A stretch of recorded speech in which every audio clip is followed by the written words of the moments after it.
Hi, my name is Shelley Allen, and I'll be covering Chapter 24 in our textbook, which is Other New Technologies. We've covered a wealth of information in our class, all the way from silent movies and the early telephones to the high-definition, sleek tablets and smartphones and other technologies that we know and love so much today. But sometimes we get so focused on our technology that we don't stop to think about what other technologies might be just over the horizon and about to change the technological world. And today you'll see that we're going to talk about wearable technologies. We're also going to address 3D printing. And then of course I'll have my question for you all about what new technology you think is coming.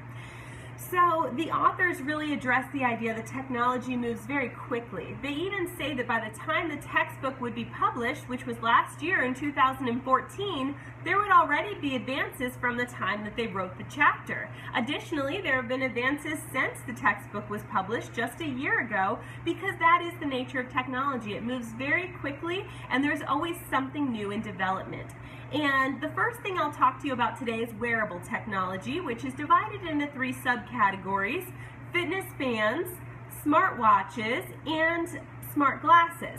Now, for something to be considered a wearable technology, it has to be able to be worn by the user for an extended period of time and enhance the user experience. It also needs to have some complex circuitry and some individual processing capacity. So even though you maybe can plug a fitness band or a smartwatch into the computer or into a phone, it still needs to have some processing capacity of its own to be considered a wearable technology in the modern definition. So the first wearable technology are fitness bands. The first one of these came out in 2009 with the Fitbit. And Fitbit has developed several different models over the years. It was followed by the Jawbone Up band. It was also followed by the Nike Fuel band, and then finally the Garmin VivoFit. These bands are really fantastic inventions for people who want to take good care of their health and who want to track their information. It takes a lot of the guesswork out of exercise and even calorie counting, because it tells you, these bands all have the capability to tell you how many steps you've taken, how far you've traveled, how many calories you've burned, and even other non-exercise related health things, such as how much sleep you got and what the quality of that sleep was. Now, different from pedometers of the past, these bands are very sleek, they're very small. Some of them even just look like those rubber charity bands, and they have many more capabilities. For example, you can plug them into the computer and actually social network with other people who are using these same bands. You can encourage each other, challenge each other, and even compete with other people in order to try to help you achieve your goals. One kind of funny thing about these bands is that they'll actually remind you, if you're inactive for too long, to get up and move. So if you're missing that special person in your life who tells you to stop being lazy and get up off the couch, you could just buy a fitness band and your problem is solved. These bands run anywhere from $90 to $130. And again, they are really useful tools that people can use to take the guesswork out of their fitness. Now, there is some crossover between fitness bands and smartwatches. A lot of modern day smartwatches track fitness. They can track the distance that you've gone and how many steps you've taken, but they do a lot more than that. Smartwatches have been conceived of for a long time. If you look at old TV shows, you'll see Dick Tracy, Mission Impossible. They use their watches to make phone calls and to send messages. And this is a pretty exciting technology, because we're bringing something that was very futuristic before to life today, and even adding many, many more functions. So the first smartwatch type of watch came out in 1982 by a company called Seiko. Now, prior to this, watches had been combined with calculators, but they didn't actually store information until Seiko's NLC01 model, which stored a very small amount of information, but it was a step in the right direction, and it caused a lot of other companies to begin working on their own models of this. several models came out throughout the years. None of them really caught on the way they expected to. Microsoft came out with a watch in the 90s that used FM frequencies to connect to other devices. Seiko came out with another watch called the Beep, which could connect to your beeper to give you notifications on your watch. But it wasn't until 2002 that Fossil came out with a PDA watch that could store a lot more information, like appointments and contacts and reminders. A lot of these, though, struggled with user friendliness. The buttons were small, the screen was small, and sometimes it was just hard to use. Well, in 2009, Samsung came out with its S9 110 model, and this model had a touch screen and a lot of capabilities like talking, texting, and listening to music, but again, it didn't really take off the way they hoped. Fast forward to 2012. In 2012, the Pebble was created through Kickstarter, which is a crowdfunding website. It was crowdfunded and released at Best Buy in 2012, and it sold out within 5 days of its release. They've also, of course, released several different versions over the years, and this is a very popular watch. It doesn't have the colorful, high-definition screen of modern smartwatches, but it is very efficient. It does tell you about phone calls, text messages. It has a very long battery life, up to 7 days, and it has a much lower price point. It starts at $100. And so this is a really good watch if you want something very basic that is also connected to your other devices. Well, then came 2013, and the Galaxy Gear came out. There was the Galaxy Gear, the Gear 2, and the Neo, and all of these products were very sleek and offered so many different capabilities. Not only could you tell the time, of course, you could also make phone calls, send text messages, listen to music, you could send voice commands, you could order your watch to do things for you, so it's like a personal assistant on your wrist, and it really started selling well. This is when smartwatches really took off. And it ran anywhere, and it still runs today, from about $200 to $300. The Galaxy Gear S recently came out, which is the first smartwatch that does not need to actually be within a proximity of your phone in order to work, but it uses 3G and wireless to connect you and help you to receive notifications about your phone calls and text messages, and also be able to use the internet even if you forget your phone and leave it at home. I bought one of the original Galaxy Gear watches, and I wish I'd waited and bought the Galaxy Gear S because I lose my phone approximately 5 times a day.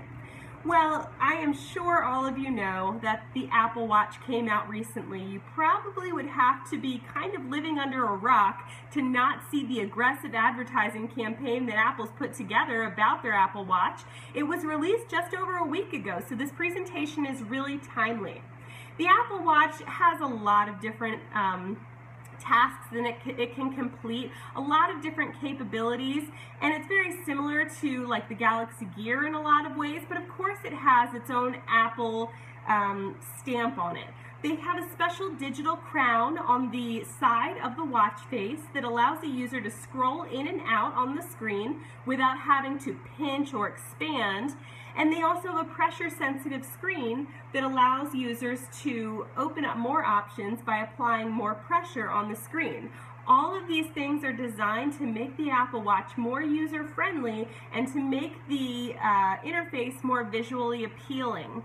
And these watches actually can go anywhere from $350 all the way up to $18,000. So you know what to put on your Christmas list this year.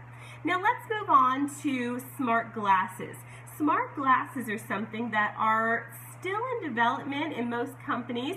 If you'll see in the PowerPoint, I included a picture of someone wearing the Google Glass, and I also included a picture of Arnold Schwarzenegger as the Terminator so that you can compare. I saw several similarities there, but this is a little bit different. The Google Glass came out with a prototype in 2013, and they actually pulled it off the market earlier this year for further development.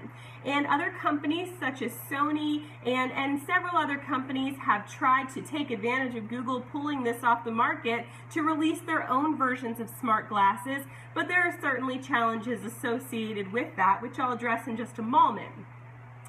Smart glasses work by projecting information in front of your eyes. It's either transparent or semi-transparent information, such as a phone call, a text message, different internet functions, and you might even see a picture of the person who's calling you all right in front of you. Not only that, but you can also touch the side of the lens to take a picture, or you can touch it to start and stop a video.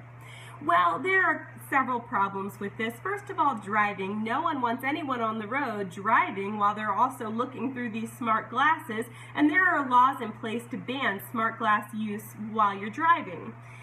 Additionally, there's just the creepiness factor. Even the textbook refers to this as a little bit creepy because aside from just looking a little clunky and futuristic, you don't know if someone is taking a picture of you or a video of you when they're using these smart glasses, because it is something that is so easy to do. And Russia has even banned them as spy gear. So this is something, though, that is projected to grow and to gross a lot of money in the near future, and I'm sure we'll see many more developments. Finally, let me tell you about 3D printing. 3D printing is completely different than what I thought it was. I thought maybe it would be raised words or even holograms, but it's so much more than that. Rather than just printing a copy of something, it can print the object itself. These printers are produced for industrial use and home use, and you can print nearly anything: glasses, toys, shoes, a vase for your house. You're actually printing the product itself. I'll give you a couple modern examples of it, but first I want to tell you how they're made. The design for a product is designed in a computer-aided design program, or CAD program, in the computer, which is then sent to the printer, and as long as you have the right cartridges, you can make your product. There are 3 processes for creating these 3D products, including selective laser sintering, which involves a powdered substance that is heated by a laser and then repeatedly heated and cooled until a product is formed out of the powder. There is fuel deposition modeling, which is where a coil actually pushes the material out into a cross section and eventually forms a product. And then finally, there's stereolithography, which uses melted materials and a laser to heat them up and basically build products from the bottom up out of this vat of melted material.